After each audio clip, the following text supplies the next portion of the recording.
Who was Jesus? Is he a historical character?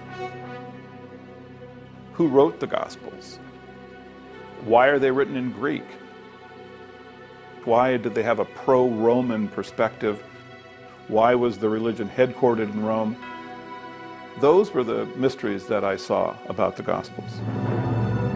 The origin of the Christian religion has been a subject steeped in mystery for nearly 2,000 years.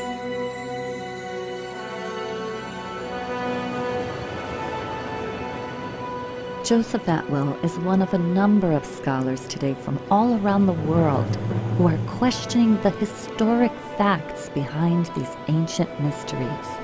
When examining the actual history of this era, many of the answers provided by the Church and Christian scholars do not hold up to rigorous scrutiny.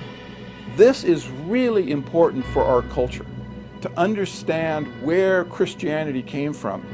No doubt Christians have done a lot of good for the world, but then there are other Christians, often the most dogmatic, who create wars, hatred, and other harm under the disguise of religion. In studying how Christianity emerged, many of our scholars agree that it was used as a political tool to control the masses of the day, and it is still being used this way today.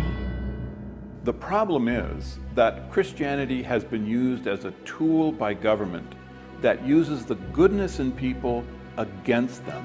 For example, support for the wars in the Middle East has been preached to evangelical Christians as a way to speed up the end of days. This is just one example of the way that propaganda is used to control and manipulate the populace. Actually, according to my study of the ancient texts, the second coming of the Christ has already occurred. Maybe we need to expand the possible answers about how Christianity originated, and deeper questions need to be asked.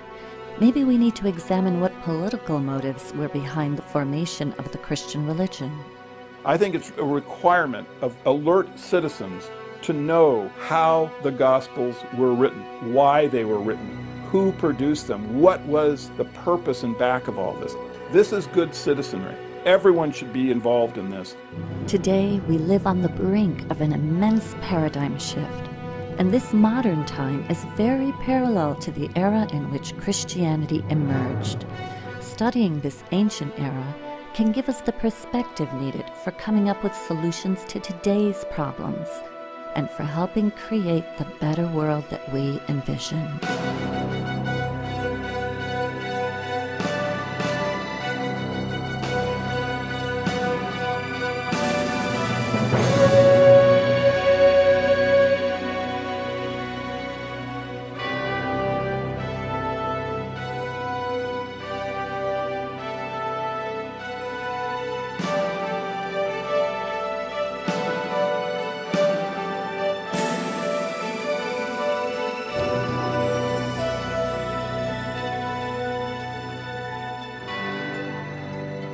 And the penny dropped that Jesus, as a human being, never existed. The presentation of the Jesus character, it's somewhat of a composite of many messianic leaders of the time. Well, let's just go back to the drawing board and we'll leave aside all of the assumptions of Christian history and let's just look at the text afresh and consider every possibility. Let's open the whole game up. Can you think that Christianity is really paganism by a different name? Now it feels completely obvious. Some of us are saying that this was a sun god turned into a Jewish man. In all of this, we're dealing with literature. We're not dealing with history. So the answer is no, there is no history to this character of Jesus. It's entirely a literary creation. Some of our Bible scholars are mavericks, working outside the restrictions of mainstream religious institutions. This allows them the freedom to provide fresh insights and draw some startling conclusions about how Christianity was formed.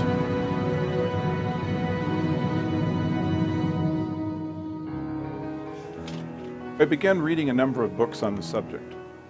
This turned into a decade-long research. For Joseph Atwill, the key was in the Dead Sea Scrolls, the only Jewish literature ever discovered from the 1st century AD or CE, the time that Jesus would have been preaching among the Jews. The characters in the Dead Sea Scrolls were militaristic, and you could see that this movement wanted to push the foreigners out of Israel. They were fundamentalists, whereas the characters in the Gospel are different. They are pacifistic. They are turning the other cheek. They're giving to Caesar what is Caesar's. How did a movement like Christianity come to exist in a region that was occupied by Roman soldiers and had Jewish zealots within it that were going to push these Romans out? How was that possible? I began studying the other two major works of the era, the New Testament and Wars of the Jews by Josephus, a Roman court historian who described the war between the Romans and the Jews in the 1st century. While reading these works side by side, I noticed an amazing connection between them. Certain events from the ministry of Jesus seemed to closely parallel episodes from the military campaign of Roman Caesar Titus Flavius, a campaign which took place 40 years after Jesus supposedly lived. My efforts to understand these connections led me to an incredible discovery. Christianity had been invented by a little-known family of Roman Caesars, the Flavians, and they left us documents to prove it. The Flavians are not a household name, and yet it's the Flavians who completely reshaped the Roman Empire. In Rome, of course, there's the Colosseum, which is understood to be the best-known monument of the ancient Roman Empire, perhaps. The Colosseum is, in fact, a Flavian construction produced during the Flavian period. It's under the Flavians that both Rabbinic Judaism and Christianity take shape. Why would the Flavians be interested in creating religions? Much like today, their era was marked by political power struggles, a bankrupt economy, religious conflicts, and endless wars. In the midst of this turmoil, the Flavians seized control of the Roman Empire and ushered in an immense paradigm shift. To understand the Flavians' rise to power, we need to go back to the reign of the previous powerful rulers, the Julio-Claudian dynasty. Beginning with Julius Caesar in the year 49 BCE, the Julio-Claudians ruled Rome for over 100 years, transforming the government from a republic into an empire. This family contained all the famous Caesars: Julius, who predated the time of Jesus; Augustus, who was Caesar at the time of Jesus' supposed birth; Tiberius, who ruled during Jesus' supposed death, followed by the infamous Caligula; then Claudius, and ending the Julio-Claudian dynasty with Nero, whose reign begins in 54 CE. The Julio-Claudians enjoyed a godlike status until the family degenerated and began to damage the Roman Empire. By the time of Nero, his famous decadence was bankrupting the empire, and the Jews of Judea were staging a huge rebellion against their Roman rulers.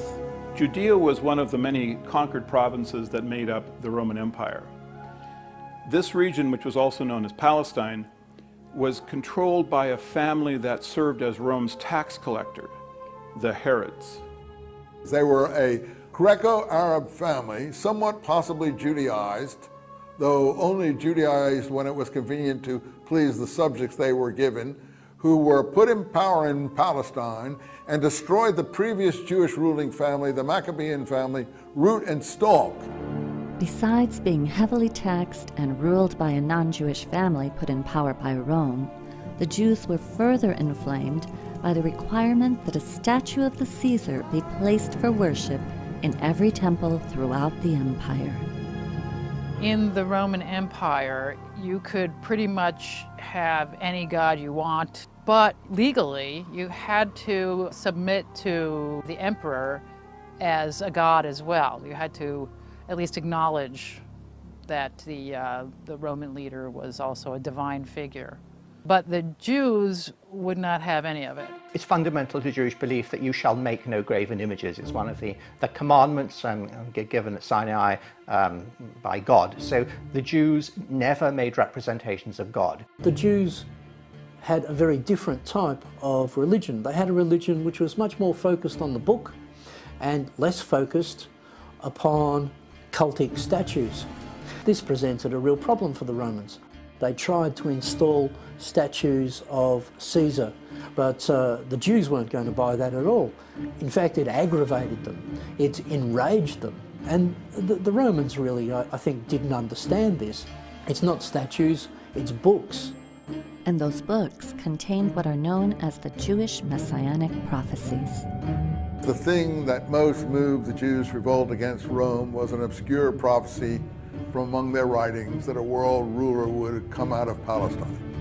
Holy books inspired the Jews to expect a redeemer who would redeem Israel, rescue Israel, restore Israel to power and leadership in the world. The Messiah that the literature described was a warrior.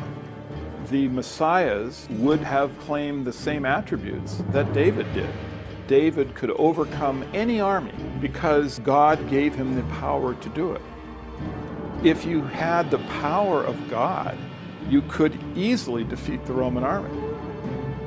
The people rebelled against Rome and were led by a messianic movement that had a series of messiahs that had come forward to fight against the Roman Empire. The Hebrew word Messiah is translated into Greek as Christos, or Christ, so the title of Christ can describe any of the numerous messiahs of this movement. Yes, the word Christ, or Christians, can refer to the Palestine Messianic movement, but it's a later term. It's a later reformulation of the Messianic movement in Palestine. This movement rebels against Rome in 66 and is successful. It actually defeats them militarily, so it must have been a huge movement. The victorious Jews set up a nation state directly in the Roman Empire. And the Romans had to do something about it. There was a real danger that this Messianic movement could not only boil over in Judea itself, but could spread to other Jewish communities and other parts of the Roman Empire.